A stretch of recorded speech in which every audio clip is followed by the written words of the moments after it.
Muy buenos días, amigos televidentes. Este es el día. A partir de ahora hasta las 8 de la mañana estaremos brindándoles lo mejor en cuanto a noticias, análisis y muy buenas entrevistas. Hoy es martes 12 de julio del año 2022. Sé que muchos padres de familia están atareados en el día de hoy porque se inician las pruebas nacionales. Así que todo nuestro cariño y respaldo en esa actividad tan relevante en la formación de los muchachos. Inmediatamente pasamos con nuestro compañero Junior Ramírez, que nos va a dar un compendio de las noticias más relevantes. Buenos días, Junior. Buenos días, David, para ti, para toda la teleaudiencia. Vamos a ver de inmediato las principales noticias.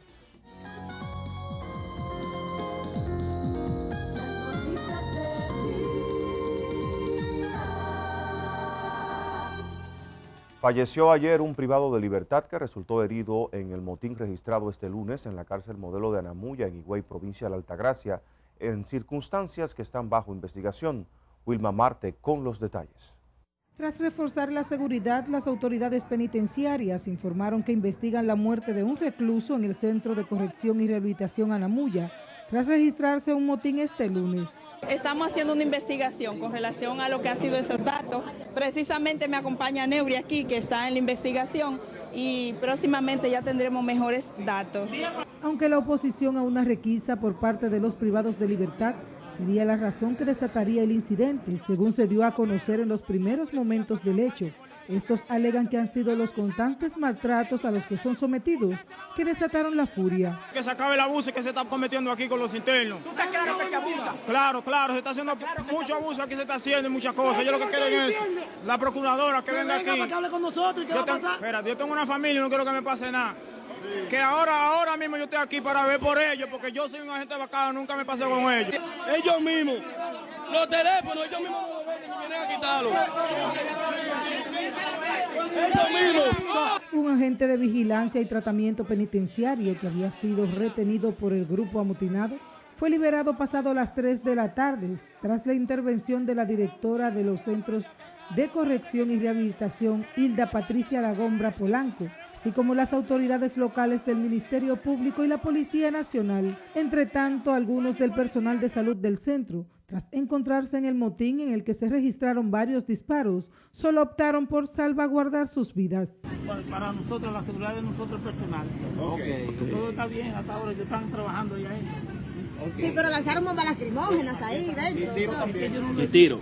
Quedaba lejos del consultorio, no puedo darle información. Al lugar se presentaron unidades del Cuerpo de Bomberos, así como del 911 y un gran contingente militar con el objetivo de reforzar la seguridad del perímetro penitenciario.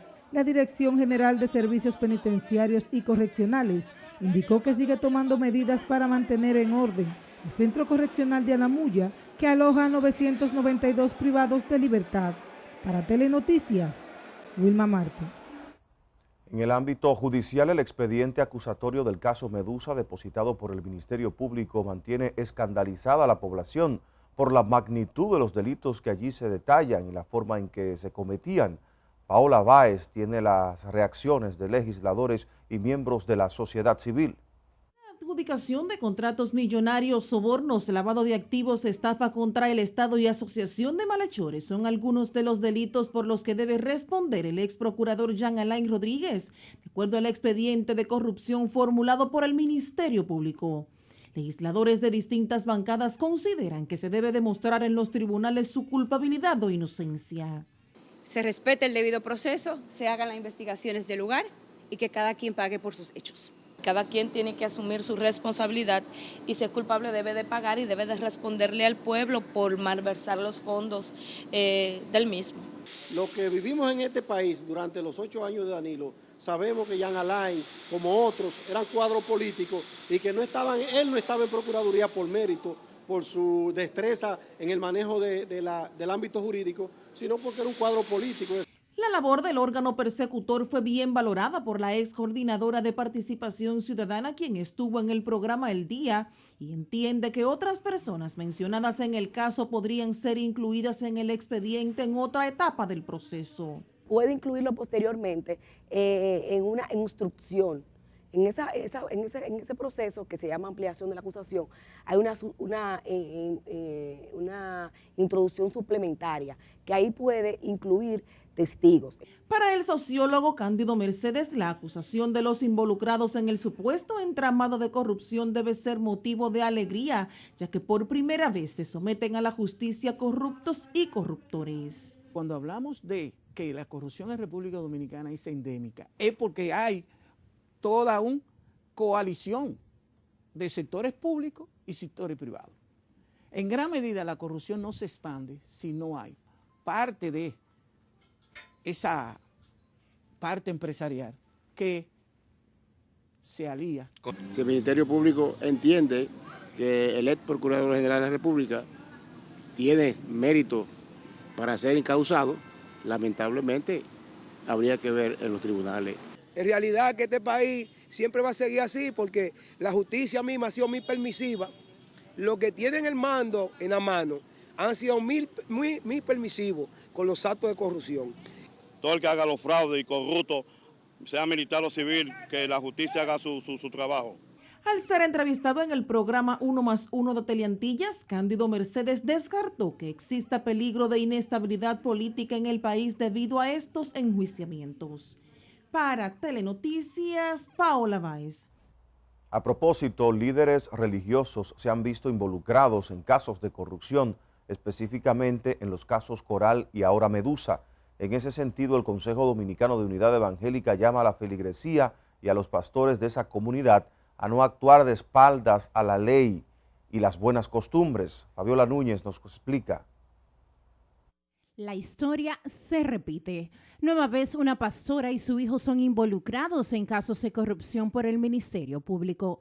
En esta ocasión hablamos del caso Medusa y que vincula directamente a la pastora Rosana Vianela Pimentel de Martínez y su hijo César Nicolás Rizic Pimentel, señalados por la PEPCA supuestamente por haber recibido millones de pesos por alimentos que serían enviados a las cárceles, pero no fueron entregados o estaban en estado de descomposición. Según el Ministerio Público, en la acusación presentada del caso Medusa, sin temor de Dios, la pastora y su hijo entregaban en los distintos recintos penitenciarios alimentos incompletos, podridos, pestilentes, con gusanos, es decir, no aptos para el consumo humano, violentando la cadena de salubridad y conservación de la alimentación y poniendo en riesgo la salud de los internos de los recintos penitenciarios, la seguridad del personal al servicio de los centros de privación de libertad y de los internos mismos. En ese sentido, el presidente del CODUE, Feliciano Lacén, calificó de vergonzoso la vinculación de la pastora en el caso. Para la comunidad de fe, este es un caso que nueva vez nos pone en la paleta pública lo que es algo vergonzoso, horripilante, escuchar que uno de los miembros de la comunidad de fe esté involucrado en un caso como este, de caso Medusa. El religioso aseguró que el proceso está en su primera etapa, pero dejó claro que quien haya actuado de espaldas a Dios deberá ser juzgado como tal. No importa del sector que sea, si alguien de la comunidad de fe no hizo la cosa como tenía que hacer y ha violado la ley, pues sabemos que tiene que caerle todo el peso de la ley. Pimentel de Martínez predica la palabra de Dios en la iglesia Casa de Sion, ubicada en Las Praderas, uno de los sectores privilegiados de esta ciudad capital. Otra que incluso guarda prisión es Rosy Guzmán, imputada por el órgano persecutor en el caso Coral. Para Telenoticias, Fabiola Núñez. Seguimos hablando del tema justicia. El ex administrador de la Lotería Nacional y principal acusado en el caso Operación 13 pidió que el Ministerio Público le presente los bolos presentados como parte de las pruebas del supuesto fraude. Guillermo García con los detalles. Dicen hizo la petición mientras hacía uso de su defensa material en la audiencia del juicio preliminar que se celebró este lunes en el tercer juzgado de la instrucción del Distrito Nacional, la que fue acogida por el juez Amaury Martínez. A lo que usted manifiesta de que desea observar esos bonos, es un derecho que le asiste. El Ministerio Público, terminada la audiencia, delante de su defensa, se lo va a observar. Por eso en su momento le dije continúe. Durante aproximadamente 40 minutos, Dicens se dirigió al tribunal afirmando que al llegar a la lotería hizo los cambios que consideró pertinentes. Cuando se procede a ese cambio, yo nombro a la Chanti, yo nombro a Rigoberto, un locutor mío de Bonao, de mi partido, y nombro a la Chanti, una muchacha del medio que va a influir en los sorteos positivamente. Insistió en que ha sido objeto de injusticia. Lamentó que ha sido desacreditado ante la opinión pública. No valgo un aguacate podrido en la calle porque soy un ladrón delincuente que me robé 500 millones de pesos y tuve que cortarle 2 dedos a mi madre en el hospital porque no tengo los cuartos para hacer una clínica. Será el próximo viernes 15 de julio a partir de las 9 de la mañana cuando se continuará con el proceso para escuchar la réplica y contrarréplica de las partes. Para Telenoticias, Guillermo García.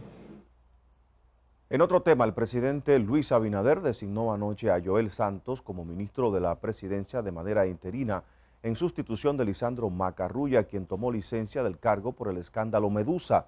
Santos Echavarría es economista egresado magna cum laude de la Pontificia Universidad Católica Madre y Maestra.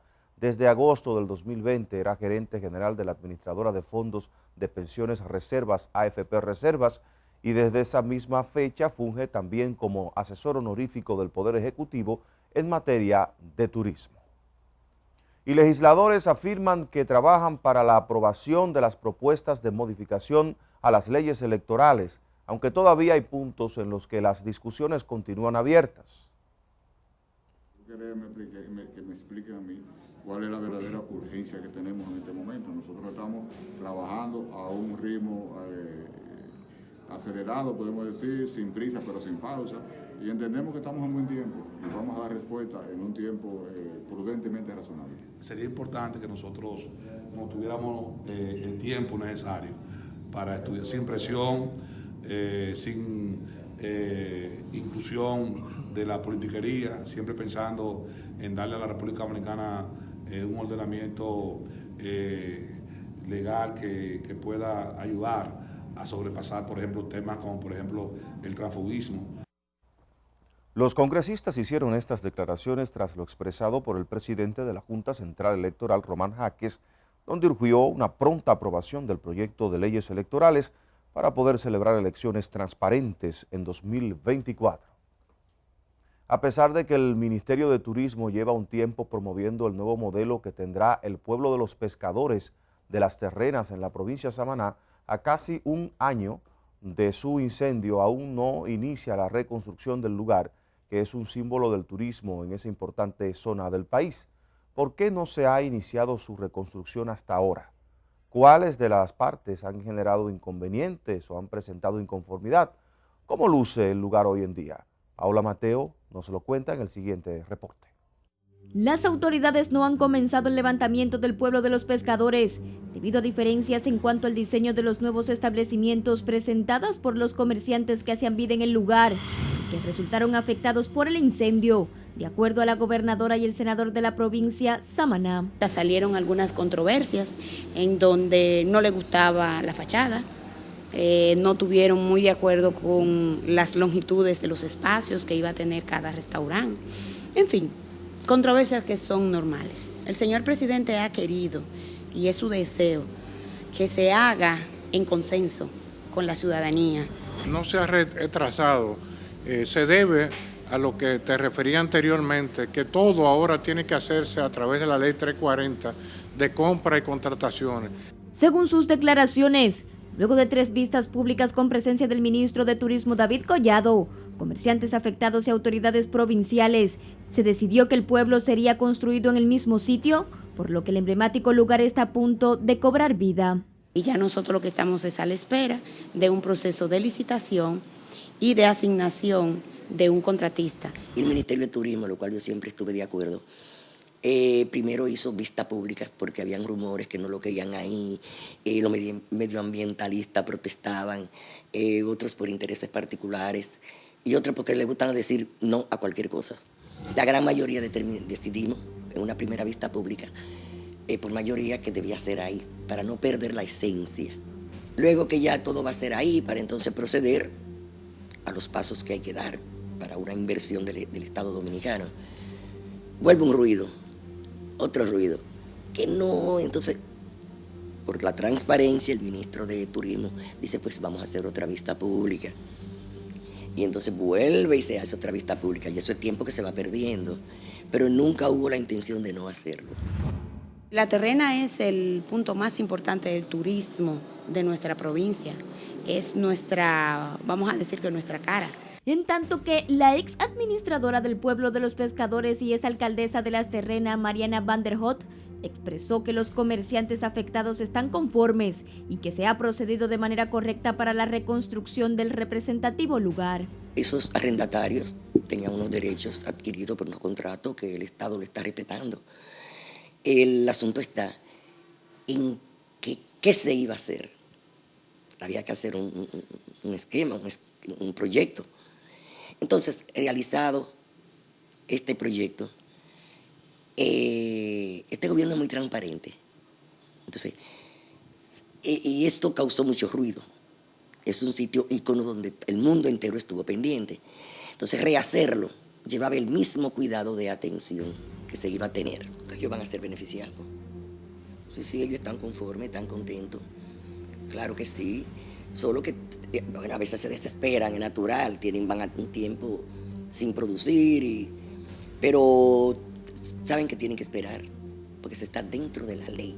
El famoso pueblo de los pescadores se incendió en septiembre de 2021. Supuestamente el siniestro se originó en uno de los establecimientos y se extendió al resto, consumiéndolos por completo. En la actualidad así luce el lugar, en el que solo se pueden apreciar las marcas de lo que antes era uno de los lugares más visitados de Las Terrenas. Se recuerda que el pueblo de los pescadores también sufrió un incendio en 2012. Para Telenoticias, Paola Mateo. Tras 2 años de suspensión por la pandemia, hoy inicia la aplicación de las pruebas nacionales para el último grado del nivel secundario y del 16 al 24 para el subsistema de jóvenes y adultos. Así lo dio a conocer el Ministerio de Educación. Este año se introdujeron ajustes en las pruebas de matemática, lengua española, ciencias naturales y ciencias sociales que serán aplicadas, debido a que los aprendizajes se afectaron por la pandemia. Ahora regreso con David Álvarez Martín al Estudio A. Muchísimas gracias, Junior. En el día de hoy tenemos 2 grandes entrevistas. Una con Juan Matos, quien es experto en informática. Con él estaremos hablando sobre todos los temas relacionados con el uso de las redes sociales para hacer campañas sucias, cómo se puede explicar ese fenómeno. Y tendremos, por supuesto, a Félix Damián Olivares, un abogado muy reputado, penalista, con el cual trataremos también elementos vinculados al caso Medusa. No se pierdan este programa que está lleno de cosas interesantes. Vuelvo contigo, Junior. Claro que sí, les dejamos mientras con el doctor Luis Vergés, psicólogo clínico. Su tema de hoy, la autosubyugación.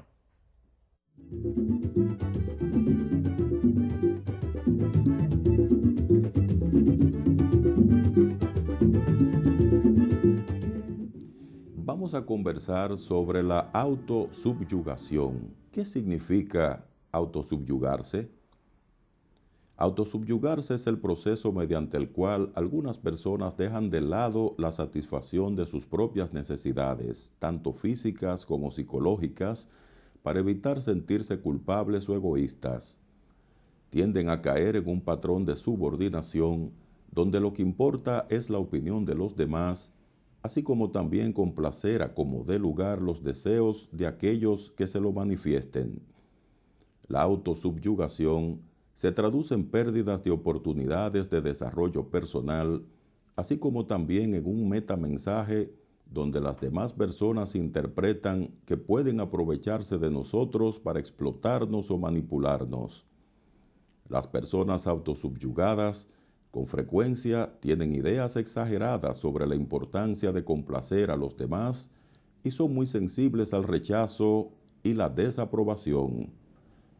De igual forma activan una escalada donde cada vez son más requeridos con todo tipo de solicitudes, muchas de las cuales no podrán complacer, y cuando esto sucede se sienten estresados. Actuar de forma cohibida, reprimida, con falta de iniciativa, pérdida de confianza y una dependencia cada vez mayor de la aprobación de los demás son algunas de las formas paulatinas de degradación en que van cayendo las personas autosubyugadas. valorar la importancia de recuperar el yo que se ha ido perdiendo, cambiar la idea de que nuestro valor procede de la aprobación o decisión que asumen otros hacia nosotros, son las dos primeras recomendaciones a seguir. Evitar confundir la solidaridad y el apoyo hacia los demás con la autosubyugación es otro punto importante. Descubrir nuestras necesidades y hacer un plan para satisfacerlas, así como aprender a comunicarles a los demás los límites de nuestro desprendimiento, son otras de las observaciones que podrán ser útiles. Mantener un equilibrio entre la satisfacción de nuestras necesidades y colaborar con los demás nos lleva a renunciar a la autosubyugación y nos pone en el camino de la libertad, pero sobre todo de la salud mental.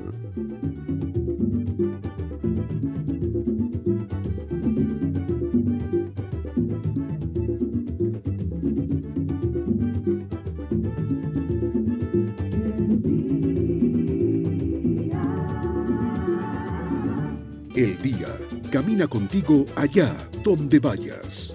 Cuando salgas de casa, continúa con nosotros en YouTube. El día, 25 años de buen periodismo.